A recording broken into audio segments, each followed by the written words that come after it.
Esta sección es presentada por Infobaja.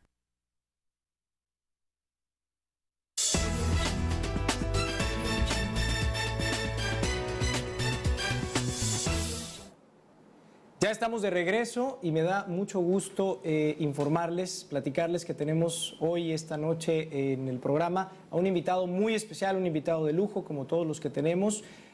No necesita mucha presentación, pero voy a mencionarles brevemente algo de su trayectoria. Él es exdiputado federal, ex gobernador de nuestro estado, de Baja California, también ex senador de la República.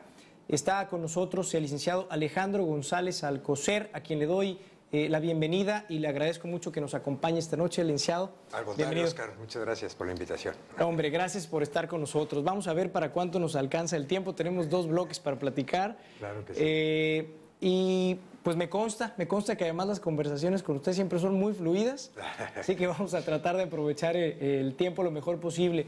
Licenciado, tratando de retomar para el auditorio un poco de lo que fue su trayectoria, usted en su momento ya tenía una carrera construida en el panismo aquí en Baja California. Recién acababa usted de ganar la presidencia del partido aquí en el estado, cuando de repente se encuentra con una gobernatura completamente atípica, ¿no? Inesperada totalmente, sí. Bueno, yo toda mi vida he estado en el PAN. Mi padre fue uno fundador del partido. Y aquí en Baja California mi suegro, Salvador Rosas Magallón, pues todo panista toda la vida. Entonces toda la vida de panista, no necesariamente con poder, eso fue al último. Y ahora llegamos a este punto en donde efectivamente terminando de la Diputación Federal, en el 97, a menos de un año vino la elección interna del partido. Un sábado salgo electo presidente del Comité Ejecutivo Estatal del PAN. Y el miércoles siguiente ya estaba tomando protesta como gobernador sustituto sin haberle esperado. 4 días más adelante. 4 días. Así. 4 días intensos, ¿no? Muy intensos y muy difíciles porque se dan en una situación pues lamentable del fallecimiento de Héctor Terán y se desatan un poco las fuerzas del poder por la pelea por la silla, ¿verdad? Que deja vacía Terán. Y pues ahí es donde uno aprende a ver lo que hace el poder con la gente, ¿no? La transforma. ¿Por qué?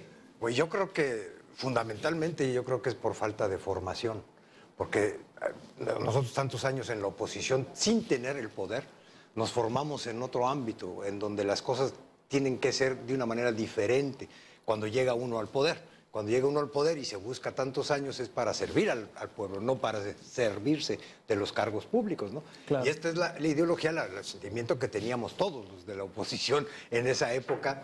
Y entonces cuando llega uno a un cargo público lo hace con esa convicción de tratar de servir, de hacer lo mejor que tenemos en nuestra capacidad como ser humano para servir a los demás, no para servirnos del puesto. Porque lo más fácil es llegar al cargo público para hacer negocios o para hacerse rico, ¿verdad?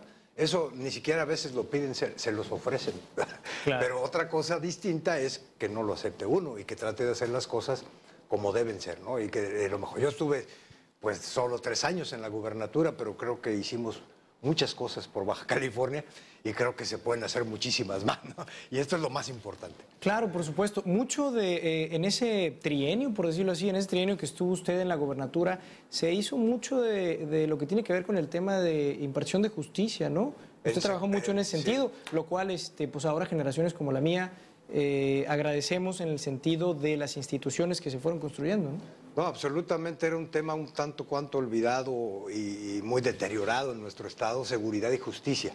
Y solamente refiriéndome brevemente a algunas de las cosas que se lograron hacer en esos 3 años, bueno, construimos los juzgados civiles, los juzgados penales, el penal del Hongo, la Academia Estatal de Policía, el edificio de la Procuraduría del Estado allá en Mexicali, aparte de otras obras de infraestructura distintas, ¿no? Pero en esto, en materia de seguridad y justicia, creo que fue muy importante. Le dimos una dignidad distinta al servicio público dentro de la administración y de la Procuración de Justicia. No sé si tú llegaste a conocer o te acuerdes, pero la Procuraduría, de hecho, funcionaba en el sótano del Poder Judicial, allá en el Tribunal Superior de Justicia. No, no me tocó. Ahí estaba la Procuraduría. Y ese ánimo se trasminaba, es decir, se veía, llegaba a un lugar oscuro y un poco pues no como debiera ser. Se le dio otra dignidad con el edificio nuevo a la Procuraduría. A mí lo que sí me tocó conocer fueron los juzgados civiles cuando estaba, y no, digo, en ese entonces yo no litigaba, ni siquiera había estudiado la carrera, pero cuando estaban aquí en Tijuana, en la zona del Río, donde está el Ministerio Público, Sí. Antes de que se construyera el nuevo edificio, ¿no? Bueno, yo litigué ahí muchísimos años, la verdad es que pues de repente daba pena de cómo estaban los juzgados, de una imagen que le deja a una gente que viene de fuera o un cliente americano, por decir algo, que tuviera un problema ahí y que preguntaba, llegaban con traje, bien vestidos y decían, ¿estas son las cortes aquí en México? Porque estábamos verdaderamente sin una infraestructura, pues siquiera aceptable, ¿no?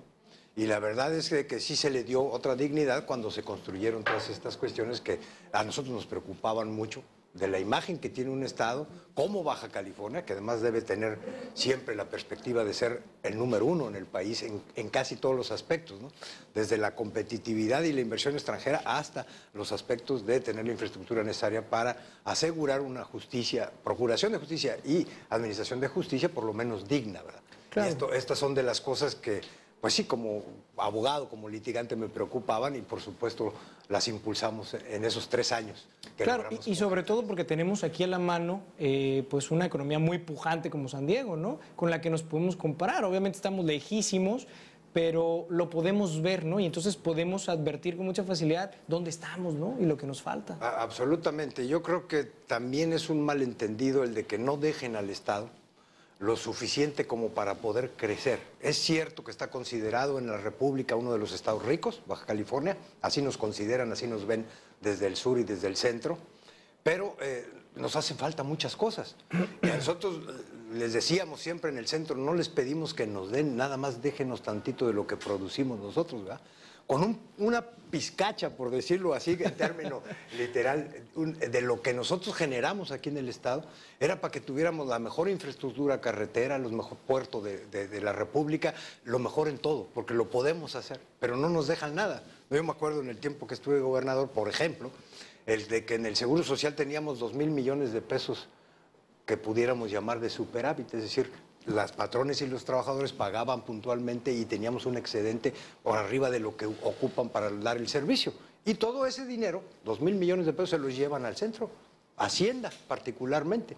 Y bueno, déjenos, no le estamos pidiendo los 2,000 millones, pero sí déjenos 300, para tener la mejor atención del Seguro Social en la República, ¿verdad? Nosotros podemos hacer eso, igual que si tuviéramos la infraestructura carretera en nuestro poder. Pues hemos demostrado qué se puede hacer con el pedacito de carretera que nos dieron en la Rumorosa, claro, donde no solo es la mejor mantenida, sino también da para otras obras en el Estado. O sea que hay siempre una administración buena y a nuestro cargo nos va a ayudar muchísimo a desarrollar todo el Estado. Esto no se ha podido hacer, al contrario, parece que damos pasos atrás cuando llegan decretos como lo del IVA al 16%, cuando lo defendimos tanto. Y con muchos argumentos, no solo el de la competitividad y la cercanía con Estados Unidos, sino que hay una serie de cuestiones que nos tienen atrasados en el Estado porque el gobierno federal no le responde a Baja California. Es decir, nosotros no estamos conectados a la red eléctrica del país. Estamos aparte, nos cuesta más la energía eléctrica, a pesar de que somos productores en el Cerro Prieto y en otra serie de cuestiones, ¿no? No tenemos gasoducto. Y entonces el gas en aquel tiempo, por decir un ejemplo muy concreto, el gas natural nos costaba a nosotros $16 el millón de BTUs, cuando en el resto de la República les costaba $4.50 de dólar, ¿verdad? Esa es la diferencia. Digo, pónganos iguales y entonces vamos a ser iguales. Mientras no nos ayuden a estar en el mismo término que los demás, pues necesitamos una diferencia como esto del IVA de 5 puntos, porque además no somos igual de competitivos con Estados Unidos, ¿verdad? Además, parece que nos quisieran sangrar de repente desde el centro, ¿no? Exactamente. Bueno, muchos años se defendió ese punto y yo no sé por qué ahora tal vez faltaron algunos argumentos o esta cuestión de la demostración de por qué estamos nosotros en desventaja con otros estados. Y yo siempre pongo de ejemplo a Nuevo León. Nuevo León es un estado de 500 años de desarrollo. Nosotros tenemos 100 y pico de años aquí en Baja California, ¿no? Y no es lo mismo, ya está toda la industria pesada. Pero ellos sí promedian sus picos de energía eléctrica de verano e invierno con el resto de la República y nosotros no podemos hacer, tenemos que absorber todo el costo, ¿verdad? Esas diferencias no es porque las queramos nosotros, es porque así están en el país. Y por eso había la diferencia, y así lo decía el decreto original de 83 y otro anterior, de por qué teníamos la diferencia en el IVA, ¿no? Y esto creo yo, o no lo oí, muchos argumentos de estos en la defensa de que no se subiera el 16%, que nos ha pegado muy duro. A ver, hablando de ese tema del 16%, me interesa mucho porque se ha manejado en los distintos medios ya de un tiempo para acá la posibilidad de que pues se regrese a como estaba anteriormente. Yo no creo. ¿Usted piensa que eso puede darse? Bueno, es muy en breve término. Es muy difícil que se revierta durante este sexenio. Al menos. Que fue una cosa muy clara del presidente Peña Nieto y del secretario de Hacienda, en donde además habían dicho y prometido que iban a compensar a Baja California de alguna manera y no lo han hecho. Hasta ahora el Estado casi no ha recibido dinero, como debiera de haberlo recibido para sustituir esa ventaja que teníamos, de las pocas ventajas que teníamos en el Estado. Y claro, tal vez mencionaban ustedes hace rato en un segmento anterior, la falta de interés del centro y todo, es que no nos quieren porque somos el 4% de la población. O sea, al final de cuentas no les interesa. Sí, decíamos, de repente no somos tan atractivos, ¿no? Sí, exactamente, pero lo que deberían de ver es que nosotros pudiéramos ayudar mejor a otros estados, porque eso siempre nos ponen como, oiga, ustedes deben entender que como estado desarrollado, más rico, que otros, hay que ayudar a otros estados. No lo entendemos perfectamente, pero entre nosotros más tengamos, mejor podemos ayudar a otros estados. Claro. Y sobre todo es copiando, no solo el llevarse el dinero de aquí, sino copiando esquemas que se tienen, que funcionan en nuestro estado y que no operan en otros. Oaxaca, Chiapas, Guerrero, otros estados son un barril sin fondo y jamás hacen... Por sus mismas dinámicas, ¿no? Por sus dinámicas, por sus caciquismos, por lo que tú quieras, pero el hecho es que no se ponen a tratar de hacer al estado competitivo, de jalar inversión de cualquier tipo a su estado. Eso no lo hacen.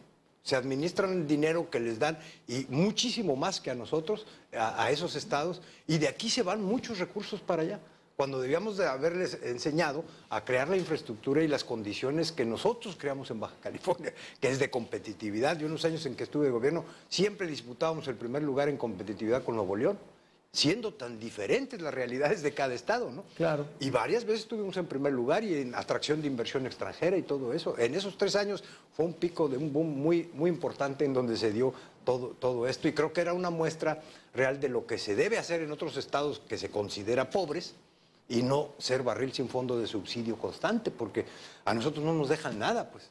Y eso, quisiéramos crecer en toda esta infraestructura y todo para dar condiciones mejores, incluidas las de ayudas a otros estados. Claro. Y que podamos generar más. No, y obviamente que con la experiencia que usted ha tenido en los distintos cargos, pues es una voz importante en ese sentido, vaya. Ha tenido la experiencia de administrar un estado, no es cualquier cosa. Y yo le pregunto, entrándole al tema de la seguridad brevemente, tenemos un minuto antes de ir a corte y ahorita retomamos el tema. Estamos pasando por un pequeño bache otra vez en el estado, particularmente en Tijuana. ¿Cómo lo ve? Bueno, yo creo que sí, son de repente algunos ciclos que regresan cuando se descuida el punto de la seguridad pública. Nos ha costado mucho trabajo en el estado enderezarlo al grado de como se dio ya en la administración del alcalde Jorge Ramos con Leizaola aquí, en donde se tuvo un nivel de seguridad mucho más alto de lo que teníamos esperado. Y esto se viene construyendo desde antes, en donde se vino trabajando con el presidente Zedillo y luego con Fox, y que dio como resultado finalmente el que el estado estuviera en calma. Yo creo que Tijuana en particular, y todo el estado, nunca va a dejar de ser atractivo para los narcotraficantes. Por la situación geográfica, porque es un punto de pase.